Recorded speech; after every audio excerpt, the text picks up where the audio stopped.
ధర్మేంద్ర ప్రధాన్ రాజీనామాకి చాలామంది ఎదురు చూశారు. ఆయన రాజీనామా చేశారు. చాలామంది ఆనందం వ్యక్తం చేశారు. అందులో ఒకరు సోనం వాంగ్చుక్. ఆయన కూడా ఈ స్టూడెంట్స్ని పొగడతలతో ముంచెత్తేశారు. శాంతి, సహనం, పట్టుదలకు దక్కినటువంటి విజయం అని చెప్పారు. భయాన్ని వీడి వీధుల్లోకి వచ్చినటువంటి ప్రతి విద్యార్థికి, అలాగే జీజేపీ నాయకులకి, జన్జీ ప్రతినిధులకి అందరికీ కూడా కృతజ్ఞతలు. ఇదే మన విజయం, ఇదే ప్రజాస్వామ్యం. ఇక మన దేశం ప్రజాస్వామ్యం వైపు మొగ్గుతుంది అన్నట్లుగా మాట్లాడారు. అంటే ఇప్పటివరకు ప్రజాస్వామ్యం లేదేమని.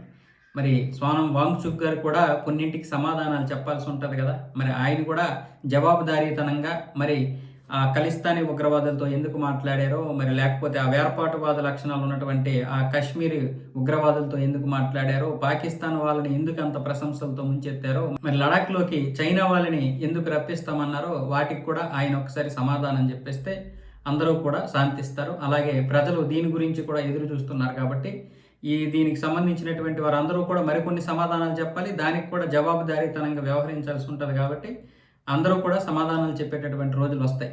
ఎవరు భయపడాల్సిన అవసరం లేదు, మితిమీరి ఆనందపడాల్సిన అవసరము లేదు. ప్రజాస్వామ్యాన్ని బ్రతికిస్తున్నాం అనుకుంటున్నటువంటి వారందరూ కూడా ప్రజాస్వామ్యాన్ని ఏ విధంగా కూనీ చేస్తున్నారో, ఈ ప్రజాస్వామ్యం అనే బాధ్యతని హిందువుల మీద మాత్రమే ఏ విధంగా పెడుతున్నారో, హిందువులు మాత్రమే ఈ యొక్క ప్రజాస్వామ్యాన్ని, ఈ యొక్క సెక్యులరిజాన్ని ఎంతవరకు మోస్తున్నారో అందరూ చూస్తున్నారు, మేమందరము గ్రహిస్తున్నాము.